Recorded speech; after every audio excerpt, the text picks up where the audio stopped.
नमस्कार मुलांनो, कसे आहात तुम्ही? तर आज आपण काय करूया, एका नव्या याला कवितेला सुरुवात करूया. तर मुलांनो, आपलं जे युनिट आहे, कुठलं युनिट आहे आपलं? जे 7th स्टँडर्ड मधलं जे आपलं युनिट आहे, युनिट 2. त्याच्यातले जे आज आपण अभ्यासणार आहोत, ती बघा कविता कुठली आहे? 2.5 विंडी लाईन्स. तर मुलांनो, ही आपण कविता काय करणार आहोत? अभ्यासणार आहोत. त्याआधी मुलांनो, आपण we shall overcome, two pebbles, tiny tiny आणि त्याच्यानंतरचं putting together a class magazine. म्हणजे मॅगझीन कशा बनवायचा आणि त्याच्यात कुठले-कुठले टॉपिक ॲड करू शकतो आणि कुठल्या-कुठल्या आपण म्हणजे आपली जी क्रिएटिव्हिटी आपण सादर करू शकतो, हे म्हणजे ह्या मॅगझीन असं बनवून आपली कलाकृती सादर करू शकतो आणि मॅगझीन कसं बनवायचं हे आपण अभ्यासलेलं आहे. तर मुलांना आज आपण जे विंडी लाईन्स म्हणजे लाईन्स आहेत आणि विंडी लाईन्स. विंडी म्हणजे वाऱ्या. तर म्हणजे ही आपण कविता म्हणू शकत नाही. तर या संग्रहात विंडी लाईन्स म्हणजे या विंडी लाईन्स याच्यामध्ये काय आहे, वाऱ्याविषयी विविध वेगवेगळ्या लेखकांनी लिहिलेल्या ज्या पोएम्स आहेत, त्याचं काय आहे विंडी लाईन्स म्हणजे कलेक्शन आहे. त्या कवितेचं कलेक्शन आहे, त्या कवितेचा संग्रह आहे. विंडी लाईन्स म्हणजे वाऱ्याविषयी वेगवेगळ्या कवींनी लिहिलं. आता तुम्ही 5वी, 6वी, 7वीत पण वाचलं असेल. क्रिस्टिना रोसेटी यांनी विंडवर कविता लिहिलेली होती. स्टीव्हन्सन यांनी, विल्यम ब्लॅक यांनी वेगवेगळ्या कवींनी काय केलेलं आहे लिटरेचरमध्ये वाऱ्यावर, विंड म्हणजे वारा, वाऱ्यावर आपापल्या अनुषंगाने आपल्या-आपल्या मताने त्यांचे जे थॉट्स होते त्याच्या अनुसार काय केलेलं आहे, कविता लिहिलेल्या आहेत. तर त्या कवितेचा संग्रह इथे आपल्याला विंडी लाईन्समध्ये दिलेला आहे. तर याच्यात क्रिस्टिना रोसेटी यांची कविता आहे, स्टीव्हन्सन यांचं आहे, मिल्टन यांचा आहे. परत अ, काय आपण मिल्टन आणि अ, विलियम ब्लेक यांची म्हणजे कोटेशन आहे. तर या विंडी लाईन्समध्ये कवितेचा संग्रह आहे, ज्यांनी वाऱ्याविषयी आपले-आपले मत आणि त्यांना काय वाटतं, वारा त्यांना कुठल्या फीलिंग्ज देतो, वारा कसा आहे, वारा कुठून येतो, वारा कसा दिसतो, वाऱ्याचा स्पर्श याविषयी लिहिलेलं आहे. तर त्या कवितेचा संग्रह जो आहे, तो आपण विंडी लाईन्स या संग्रहात आज आपण काय करूया, कलेक्शनमध्ये आपण वाचूया आणि समजूया. तर समजलं मुलांनो विंडी लाईन्स म्हणजे काय आहे? विंडी लाईन्स म्हणजे ही पर्टिक्युलर एक अशी कविता नाहीये. तर विंडी लाईन्समध्ये वेगवेगळ्या पोएट्सनी म्हणजे वेगवेगळ्या कवींनी ज्या कविता लिहिलेल्या आहे विंडवर म्हणजेच वाऱ्यावर, त्याचं जे आहे त्याचे जे कोटेशन आहेत किंवा त्यांच्या महत्त्वाच्या ज्या लाईन्स आहेत, त्या लाईन्सचा इथे काय दिलेला आहे, कलेक्शन दिलेलं आहे. म्हणजे संग्रह आहे आणि तो कलेक्शन, तो संग्रह वाऱ्याविषयी कवींनी वेगवेगळे विचार आपले व्यक्त केलेले आहेत. तो आज आपण इथे अभ्यासणार आहोत. तर सर्वप्रथम मुलांनो आपण काय बघूया, इथे इंट्रोडक्शन बघूया, की इंट्रोडक्शन म्हणजे प्रस्तावनेत काय दिलेलं आहे आणि नेमकं आपल्याला काय शिकायचं आहे. तर बघा आपण इंट्रोडक्शनला सुरुवात करूया. चॅप्टर 5 2.5 विंडी लाईन्स म्हणजे वाऱ्याविषयी इथे काय दिलेले आहेत, ओळी दिलेल्या आहेत आणि त्या वेगवेगळ्या लेखकांनी, वेगवेगळ्या कवींनी ते लिहिलेलं आहे. तर याचं इंट्रोडक्शन बघूया म्हणजे प्रस्तावनेत काय दिलेलं आहे. तर इथे काय केलेलं आहे, लेट रीड म्हणजे आपण काय करूया ते वाचूया. Let us now read this collection म्हणजे हा संग्रह आहे. कलेक्शन म्हणजे काय मुलांनो? संग्रह. Collection of quotation. कोटेशन म्हणजे कवितेतल्या काही असे अवतरण चिन्ह कोटेशनला आपण अवतरण पण म्हणतो. कोटेशन म्हणजे हे पण असतात, की जी एखादी पोएम असते त्याच्यातल्या ज्या महत्त्वाच्या ओळी असतात. तर कोटेशन म्हणजे काय म्हणू आपण? अवतरण सुद्धा म्हणू त्याला किंवा महत्त्वाच्या महत्त्वाच्या ज्या ओळी असतात कवितेतल्या, त्याला आपण कोटेशन म्हणू.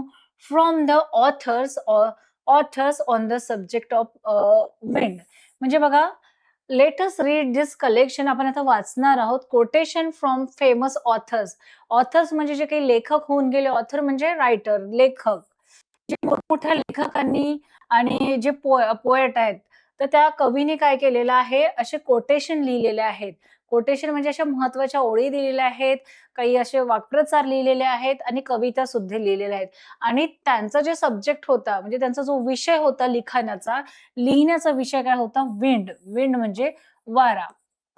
तर इथे आपल्याला हेच शिकायचं आहे, की खूप मोठे जे फेमस रायटर होते लिटरेचरमध्ये, इंग्लिश लिटरेचरमधले, तर त्याचं स्टीव्हन्सन आहे, विलियम ब्लॅक आहे, परत मिल्टन आहे, आणि जसं वर्ड्सवर्थ आहे आणि स्टीव्हन्सन आहे, या लोकांनी काय केलेलं आहे, की फेमस ऑथर्स होते, फेमस रायटर होते आहे. तर त्यांनी काय लिहिलं, विंड म्हणजे वाऱ्याविषयी त्यांनी आपल्या कल्पना मांडलेल्या आहेत. त्यांना वारा कसा वाटतो, तर त्यांच्या जो कवितेचा जो सब्जेक्ट होता, कवितेचा विषयच होता विंड. विंड म्हणजे वारा.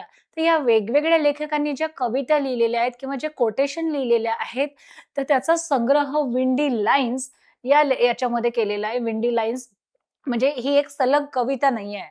तर इथे वेगवेगळ्या रायटरनी जे लिहिलेल्या कविता आहेत, त्याच्या 4-4 ओळी, 4-4 ओळी वेगवेगळ्या लेखक पोएटनी लिहिलेल्या त्या आहेत, त्या आपण आता अभ्यासणार आहोत. तर हा संग्रह आपण बघणार आहोत. आता या संग्रहामध्ये पहिली जी कोटेशन आहे किंवा पहिली जी लाईन आहे, ती आपण अभ्यासणार आहोत.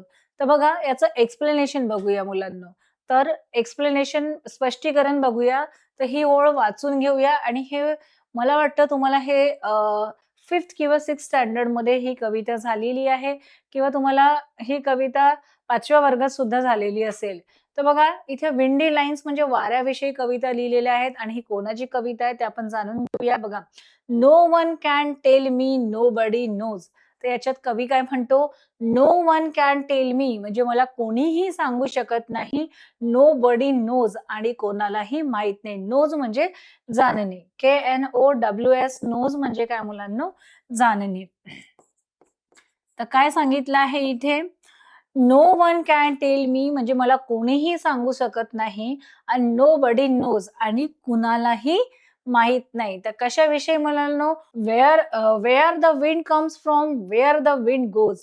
म्हणजे कवी काय म्हणतो याच्यात? कवी म्हणतो की वाऱ्याविषयी कविता लिहिलेली आहे. नोबडीज नोज म्हणजे कोणालाही माहित नाही. Where the wind comes from. Wind म्हणजे हा जो वारा आहे आपल्याला दिसतोय. वारा वाहताना दिसतोय, ब्लोइंग करतो आहे. आकाशात छान पक्षी उडतायत. हवेबरोबर पतंग सुद्धा उडतेय. तुम्ही कधी बघितलं का मुलांनो? वारा नसेल त्या दिवशी आपण पतंग पण उडवू शकत नाही. म्हणजे पतंग उडवायला पण आपल्याला कशाची गरज आहे? वाऱ्याची गरज आहे. कपडे वाळवायला वाऱ्याची गरज आहे. पक्ष्यांना आकाशात भरारी घ्यायला वाऱ्याची गरज आहे. तो वारा काय करतो? पक्षाच्या पतंग उडवायला तो मदत करतो. खूप टॉपवर नेऊन ठेवतो. वाऱ्यांना तो आपल्या हवेसोबत घेऊन जातो आणि वारा आपल्यासोबत वाऱ्याची झुळूक आपल्यासोबत असं सुंदर फ्रॅग्रन्स सुद्धा घेऊन येते, सुंदर स्पर्श सुद्धा घेऊन येते. तर हा जो वारा आहे इथे कवी म्हणतो, "where the wind comes from" म्हणजे हा वारा कुठून येतो कोणालाच माहिती नाही. "वेअर द विंड गोज" हा बघा कुठून येतो आणि कुठून जातो हे कोणालाच माहिती नाही. तर मुलांना बघा तुम्ही वारा बघितलं असेल, वारा आपल्याला असं दिसतो का? आपल्याला दिसतो का? तो काळा आहे, तो गोरा आहे, तो म्हातारा आहे, की तो छोटा बालक आहे, तो एक विशाल प्राणी आहे, की एक छोटंसं बाळ आहे ते, तो रंगानी असं सुदृढ आहे, खूप सुंदर आहे, की खूप कुरूप आहे, खूप मोठा आहे, बलाढ्य आहे, की खूप छोटा आहे. तर हे आपण सांगू शकतो का? तुम्ही बघितलंय का मुलांनो वाऱ्यांना? नाही. आपण वाऱ्याला बघितलं नाही, तर वारा आपण बघू शकत नाही. तर वारा काय करतो आपल्याला? तो फक्त टच करून जातो, असं स्पर्श करून जातो. वाऱ्याची अशी झुळूक येते, आपल्याला स्पर्श करून पुढे निघून जाते आणि तेव्हा कळतं, की अरे, छान वारा आपल्याला स्पर्श करून गेला. तर वाऱ्याचा काय म्हणजे विंड. वाऱ्याचा आपण फक्त स्पर्श जाणवू शकतो, त्याला आपण बघू शकत नाही. तर बघा वाऱ्याची असं जर पावसाळा वगैरे असेल, तर वारा जेव्हा असं मधुर वाहत येतो किंवा पावसासोबत वाऱ्याची जी झुळूक येते ती मनाला आनंद देणारी असते. स्पर्श असं थंड वाऱ्याची झुळूक आहे आपल्याला उन्हाळ्यानंतर जर पावसाळा लागतो आणि वाऱ्याची झुळूक येते, तर काय करते ती आपल्याला शांत आणि आनंदित करते. तुम्ही बघाल हिवाळ्यात पण असं खूप वारा असतो, की ज्याच्यामुळे आपले स्किन त्या वाऱ्यामुळे डॅमेज होऊ शकते. इतका थंड कोल्ड वारा असतो. तर बघा वारा आपल्याला कोणत्या रूपात असं असतो हे जाणवतं. तुम्ही उन्हाळ्यात बघाल तर वारा जेव्हा वाहतो, तो वाऱ्याचे काय वाटतात ती आपल्याला अ, लू लागते. म्हणजे ते वारा असता खूप गरम असतो, त्याची झळक लागते आपल्याला आणि असं आपल्याला त्याचा स्पर्श असं गरम वाटतो.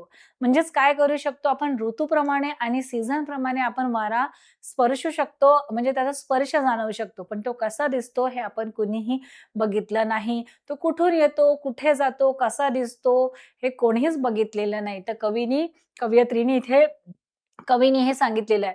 तर बघा ही जी लाईन्स होती, कुठल्या लाईन्स होत्या कवितेच्या आपल्या एकदा वाचूया आपण. आणि ही कविता कोणी लिहिलेली आहे? ए. मिल्नेनी ही कविता लिहिलेली आहे. त्यांच्या कथा म्हणजे त्यांच्या कवितेच्या संग्रहात आहे. तर त्यांनी ए. मिल्नेनी कुठली लिहिली आहे? No one can tell me, nobody knows म्हणजे no one can tell me मला कोणीही सांगू शकत नाही आणि नोबडी नोज आणि कोणालाही माहित नाही.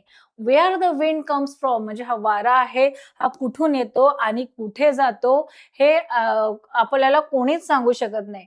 फ्रॉम ही जी कविता आहे, तर या कवितेचं नाव काय आहे? A wind on the hill. A wind on the hill या कवितेतून ही जे कोट्स होते, कवितेचे जे लाईन्स होत्या महत्वाच्या, a wind on the hill या कवितेतून घेतलेलं आहे आणि या कवितेचे, या ओळीचे जे रायटर आहेत किंवा जे पोएट आहेत ते काय आहेत? त्यांचं नाव आहे ए. ए. मिल्ने. ए. ए. मिल्नेनी ही कविता लिहिलेली आहे. ए. ए. मिल्नेची जी कविता आहे, a wind on the hill. A wind on the hill. On the hill म्हणजे पर्वत किंवा जे आपले पर्वतावरचा जो वारा असतो, a wind on the hill म्हणजे पर्वतावरचा जो वारा आहे, ही जी कविता आहे, या कवितेतून हे जे कोटेशन आहे, म्हणजे ह्या ज्या लाईन्स आहेत त्या घेतलेल्या आहेत आणि हे कोणी लिहिलेलं आहे? मिल्नेनी लिहिलेलं आहे आणि कुठल्या पुस्तकात आहे त्यांचं? म्हणजे त्यांच्या कवितेचं नाव काय आहे? A wind on the hill या कवितेतून त्या ओळी घेतलेल्या आहेत, की त्यांनी म्हटलंय की वारा कुठून येतो, कुठे जातो हे कोणालाच माहित नाही आणि तो फक्त आपल्याला काय स्पर्श करून जातो. त्यामुळे आपल्याला कळतो की वारा आहे. तर हे पहिलं कोटेशन होतं a wind on the hill या कवितेतून ए. ए. मिल्नेनी लिहिलेलं. आता दुसरं कोटेशन बघूया. आता बघा दुसरं जो कोटेशन आहे तो दुसऱ्या कवितेतून लिहिलेला आहे. हे तुम्ही अभ्यासलेलं असेल 6th स्टँडर्डमध्ये. तर आपण या कवितेच्या लाईन बघूया, की आपल्याला काय दिसतो आहे मुलांनो पिक्चरमध्ये दिसतो, की असा वारा असा छान वाहतोय. झाडाच्या फांद्या बौज झालेल्या आहेत म्हणजे झुकलेल्या आहेत. त्या वाऱ्याचा आनंद, त्या सुंदर वाऱ्याचा आनंद ती छोटी मुलगी घेताना दिसते. तिची हॅट सुद्धा उडालेली आहे. आकाशात पतंग उडतात, पानं उडतात. तर असं सुंदर दृश्य इथे आपल्याला काय दाखवलेलं आहे. तर बघा आपण बघूया काय दिलेलं आहे. ही आता दुसरी कविता आहे मुलांनो. ती मिल्नेची जी कविता होती a wind on the hill त्याच्यातलं ते कोटेशन होतं आणि ह्या ज्या लाईन्स आहेत ह्या दुसऱ्या रायटरनी किंवा पोएटनी लिहिलेल्या आहेत. त्या आपण वाचून घेऊया. "Oh! You that are so strong and cold. O blower, are you young or old?" इथे वाऱ्याला काय म्हटलं आहे? "O you that are so strong and cold" म्हणजे हे वाऱ्या आर सो स्ट्राँग तू खूप असा ताकदवान आहे की खूप थंड आहे? म्हणजे तुझं वर्णन मी कसं करू? तुला तर पाहिलंच नाहीये. Oh you that are so strong and cold तू खूप स्ट्राँग आहे का? तू खूप बलवान आहे का? की अँड कोल्ड की तू खूप थंड आहे. O blower, are you young or old? O blower म्हणजे हे वाहणाऱ्या वारा. आर यू यंग म्हणजे तू तरुण आहे की ओल्ड आहे? यंगचा अर्थ काय होतो मुलांनो? तरुण. ही पोएम आपण अभ्यासलेली आहे 6th स्टँडर्डमध्ये तुम्हाला झाली असेल. ओल्ड म्हणजे काय? वृद्ध. आणि स्ट्राँग म्हणजे काय? ताकदवान. आणि कोल्ड म्हणजे काय? थंड. तर हे पोएटने कोणत्या विषयी लिहिलं? त्यांचा सब्जेक्ट काय आहे कवितेचा? त्यांचा सब्जेक्ट आहे विंड म्हणजे वाऱ्याविषयी. तर कवी वाऱ्याला म्हणतो, "ओह you that are so strong and cold" म्हणजे तू खूप ताकदवान आहे की खूप थंड आहे. "ओ ब्लोअर" ब्लोअर म्हणजे हे वाहणाऱ्या वाऱ्या. "Are you young or old" तू असं तरुण आहे की वृद्ध आहे? हेच आम्हाला कळत नाही कारण आम्ही तुला असं पाहिलेलं नाही. जसं आम्ही दिसतो, आमचं वर्णन करतो तसं आम्ही तू कसं दिसतो हे वर्णन करू शकत नाही. तर फक्त आम्हाला काय वाटतं फील होतं. आम्हाला त्याचा स्पर्श जाणवतो. आमच्या मनात त्याचा फील होतो असं. Are you a beast or field and tree? आता बघा पोएट काय म्हणतो वाऱ्याला, की "तू काय आहेस?" हे आम्हाला नक्कीच सांगता नाही. वाऱ्याला प्रश्न विचारतो. Are you a beast? Beast म्हणजे तू खूप मोठा प्राणी आहे का? झाडावरचा खूप मोठा प्राणी आहे का? बीस्ट म्हणजे प्राणी. ऑफ फील्ड, फील्ड म्हणजे शेतात. Are you best of field and tree म्हणजे फील्ड म्हणजे काय मुलांनो शेत. तू शेतातला किंवा झाडावर राहणारा अ, झाड. तर कवी म्हणतो वाऱ्याला, की तू शेतातला किंवा झाडावर चढणारा असा मोठा बलाढ्य असं बिस्ट म्हणजे मोठा तू असं डेंजरस प्राणी आहे का?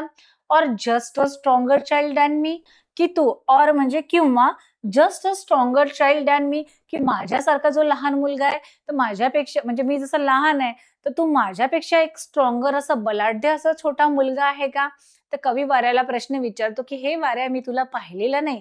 मी तुझा फक्त स्पर्श अनुभवलेला आहे.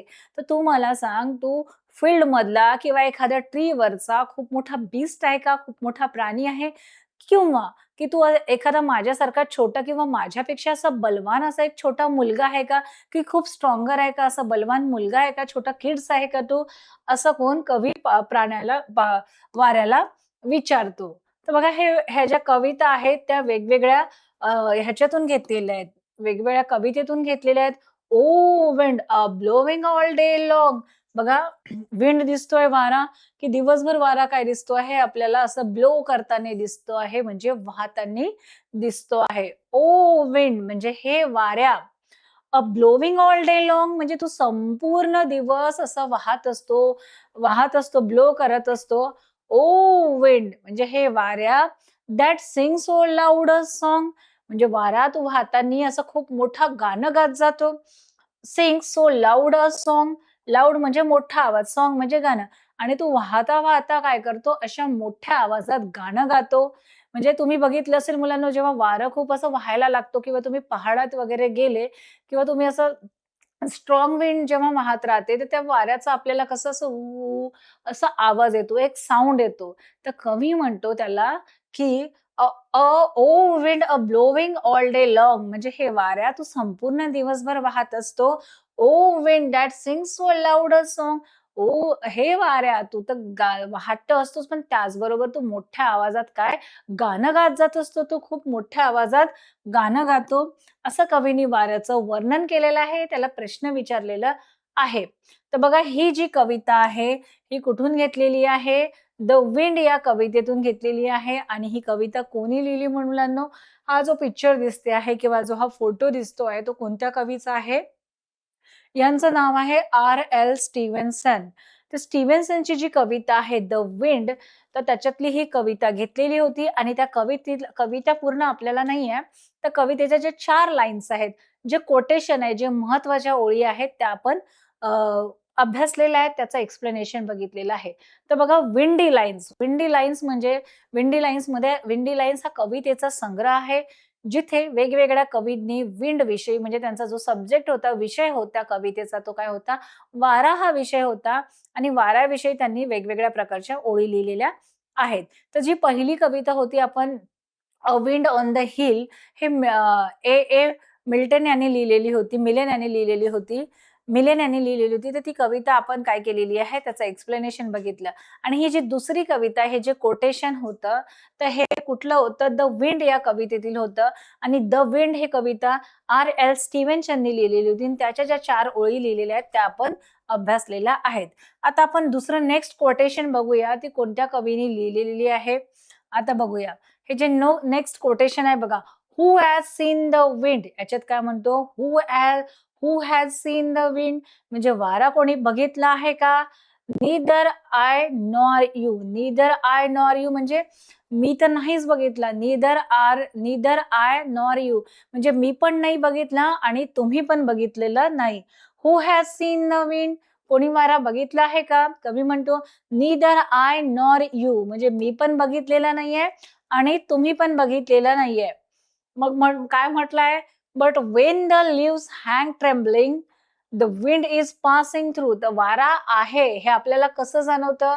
म्हणजे वारा तुम्ही पण नाही बघितलं, वारा मी पण नाही बघितलं. कुठून येतो, कुठे जातो हे पण माहिती नाही. But when the leaves hang the trembling. Trembling म्हणजे काय मुलांनो? थरथरणे, हलणे. ट्रेम्बलिंग म्हणजे हलणे किंवा त्याला आपण थरथरणे म्हणू.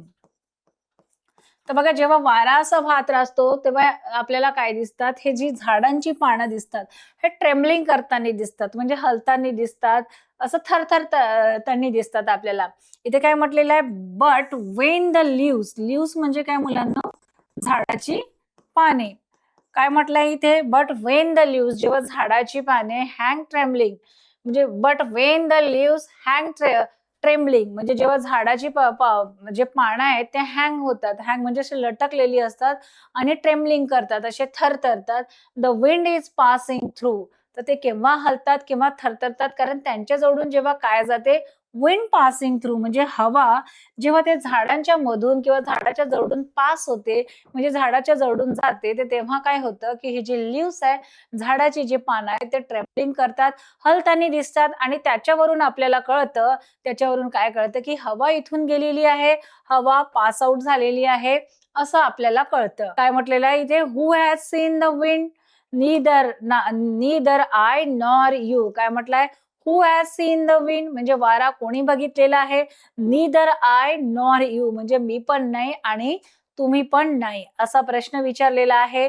मग बघा इथे काय दिलेलं आहे, but when the trees bow down their heads the wind is passing by. काय म्हटलेलं आहे, बो डाऊन देअर हेड्स म्हणजे जी झाडं आहेत ते काय करतात, बो बो म्हणजे झुकणे किंवा वाकणे, झुकणे किंवा वाकणे.